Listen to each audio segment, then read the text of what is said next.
Neoplanet S. Spawning up in the top right-hand position. He showed some amazing play versus DeMuslim, but against TaeJa, he's looking not so hot. I do think he does have the ability to pull it back. It is EG's aLive. Ooh. Looks like there's a party over in the live space. That is correct. In the bottom left, we have from Team Liquid, the Assembly and Home Story Cup 7 champion. It is TaeJa. Terrans know how to party, apparently. Party time. All right, so in Neoplanet S, Sean, you were talking about how it operates a lot differently. Can you go a little bit more in depth about what you were meaning behind that? Yeah, I mean, if you just look at the mini-map, there's a triangle that's formed by the main, the natural, and the third. And two sides of that triangle are against the edges of the map. So you essentially only have the hypotenuse of the triangle to defend. Makes it much easier to deny these sorts of drops. Makes it much more about fourth-based play. How do you deny your opponent's fourth? How do you apply pressure as he's trying to take his fourth? Etc., etc., etc. That's right, and that will come into play as the game develops. And it's also a little bit trickier moving your army around the map. Newkirk Precinct pretty much has one linear direction of where you go, just all to the east, all to the west. But on Neoplanet S, it's kind of a north or south choice, and that does allow some really funky base trade scenarios where some people completely circumvent each other and end up eating each other's base. Yeah, and I mean, in particular, it's the center region where you can cut across very, very swiftly in order to apply pressure. I mean, it's like designed for attacking this map. It's a little bit of a pain in the ass to try to defend everything. And is TaeJa actually going to be going for a fast factory here? That would be a nice, cool little play. Yes, he is. Well, both players are. And second gas? Wow. Well, if you want to know what either player is doing, just look at one of the players. And that's what makes it a true mirror, Sean, as they are collecting that quick gas, most likely to go for the quick starport tech. There has been some variety in that regard, whether a Cloak Banshee or some people opt for a fast Raven so they can get a quicker command center out and be really safe against any early Banshee play.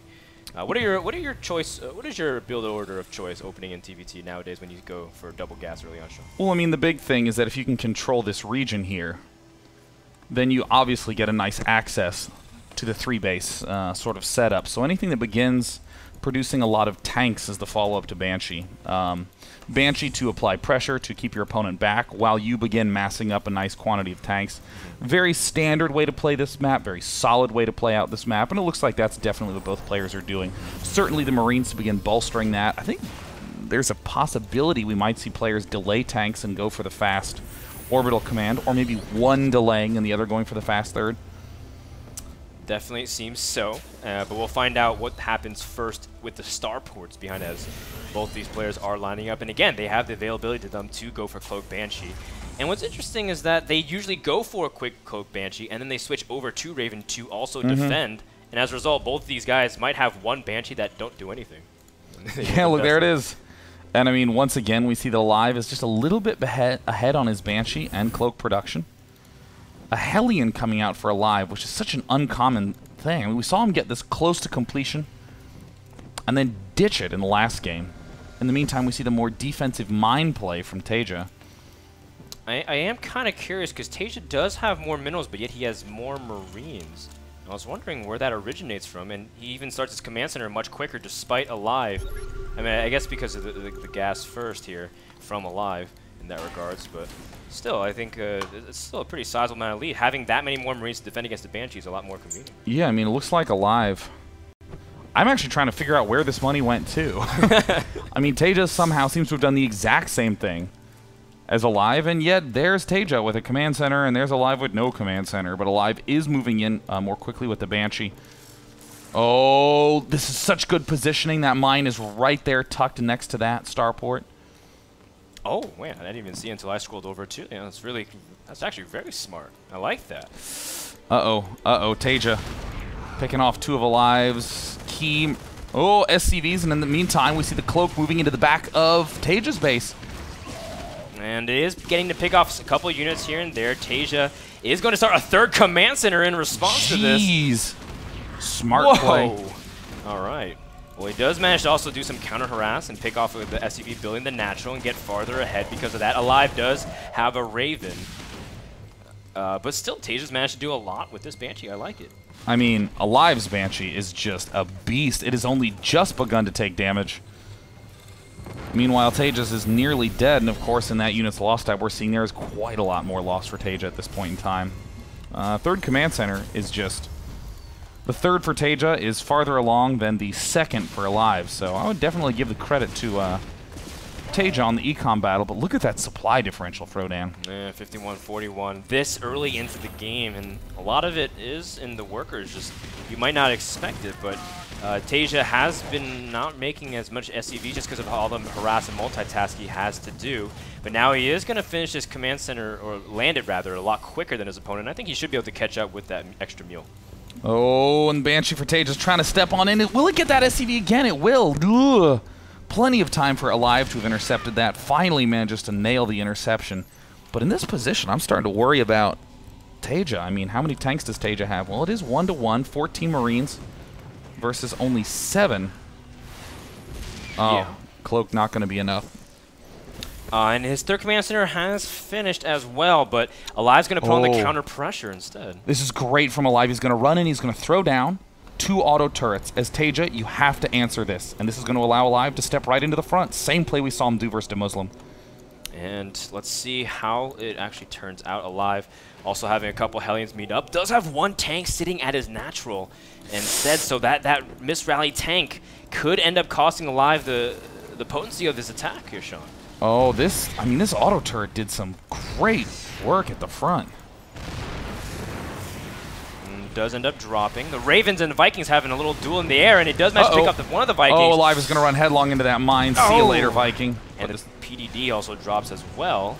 Overall, pretty well played. Good micro battles. Oh, aLive taking a massive shot from 2 siege tanks and has lost a huge chunk of his Marines. Oh, TaeJa identifies. He's going to try to step up and pick off the siege tank, but I think TaeJa's definitely going to be able to bust his way out of this. In the meantime, third command center is done for aLive, still making tanks, now getting on 2 additional barracks in TaeJa's base. TaeJa, is behind on that barracks production front. I mean, even TaeJa, just this incredibly mechanically sound player, getting behind on his fundamentals. Amazing to see aLive in the midst of that attack, able to get his stim and combat shield rocking much earlier. This is going to mean that aLive is going to have an even more potent second round aggression.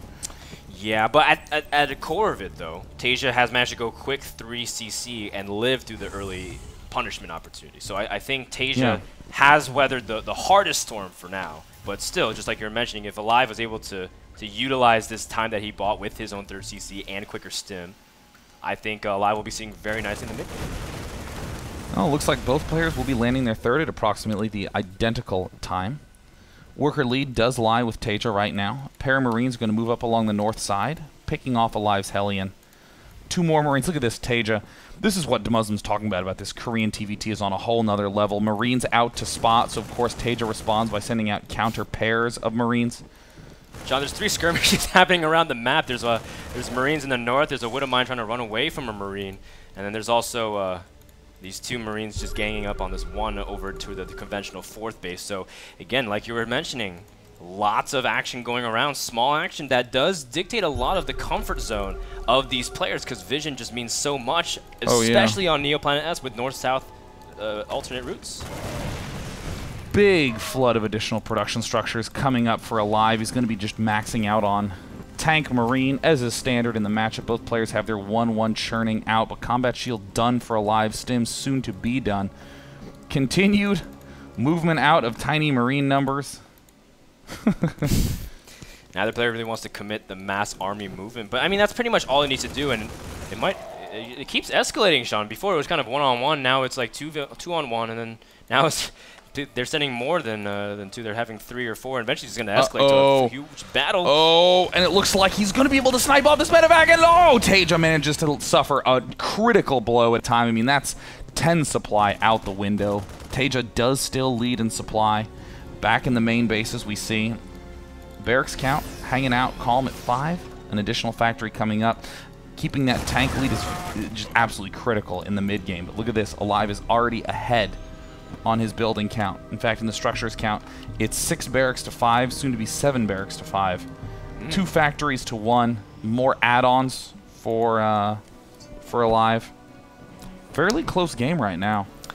It is, but just like you mentioned, the production capability. I mean, TaeJa.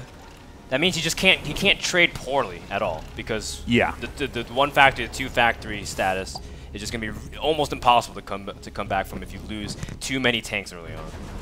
Here's the big load up from aLive. Some revenge What angle drops. will he go for? I like I'm the unsure. I sensor mean, tower. we're starting to see aLive barely outside of range of the sensor tower. He's going to try to bait forward a little bit of movement. Oh, TaeJa. Whoo, nice dodge in action there, but aLive is just sort of doing this without much knowledge of where he's heading in.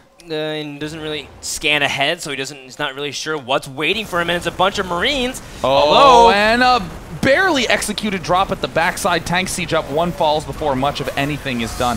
With the 2 tanks, oh my god, 1 or 2 shells into that central pack just give aLive an absolutely stunning advantage. Look at that. From behind on supply to now up 10. I mean, in my eyes, I would call that a risky drop, but I mean, aLive knew exactly what he was doing, Frodam. Yeah, and now he's managed to take out some of the workers in the Marine count, but TaeJa still has been able to make a lot, and so he's not really that far behind at all. And now he's all of a sudden catching up in production, adding those barracks. 2nd factory has finished.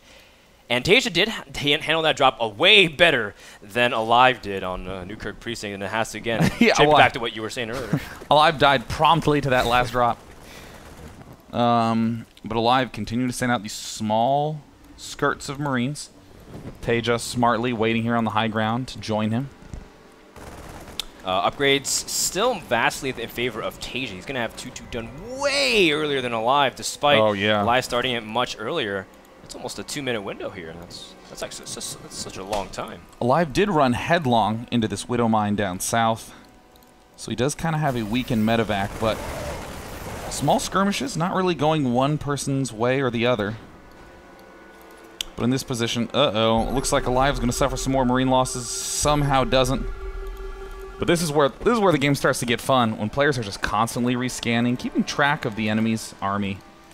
Oh yeah, just continue to control as much vision as you can, and just zone off different areas. I like the Marine in the middle of the map. It just everywhere a medevac can go, it should be spotted by another player. Although now TaeJa is starting to commit to a larger front, and now he's gonna try to see if he can perch up onto this high ground, which is a nice spot, and see if he can maybe deny potential 4th base. Starting to really see what this matchup is about, is controlling these big swaths of space. aLive setting up his tank line, TaeJa setting up his own tank line.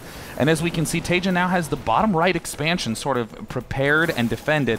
Oh, seeker missiles are both going to double land on the siege tank, and he does. Oh! Barely doesn't load up in time. That's a very nice way to reduce that damage, and it looks like TaeJa's decided to engage. I'm not sure what TaeJa was thinking there. He has knocked down the front line of tanks, but in this position, I mean, it's 14 tanks to wait a minute. And he's going forward. Wait, how on earth did TaeJa get such a huge lead in tanks? And now we see aLive trying to do the big drop on this tank line himself. But 14 tanks versus any number of Marines is going to go great for the tanks. Oh, nice. Another seeker missile as well onto the tanks. And TaeJa did manage to pick up a lot of those tanks earlier. And now he'll be able to confront the last one remaining in this formation. aLive doesn't have real much backbone to fall upon. Jeez, how on earth is TaeJa making this look so easy? It's literally a single engagement, just wiping the tanks off the board, cleaning everything up. I think that's it. I mean, how can you really be able to push into here? I think aLive is just going to lose almost all his production. The Marines are also running over to the 3rd base. Not much to protect there. aLive also trying to go for a counter drop. GG.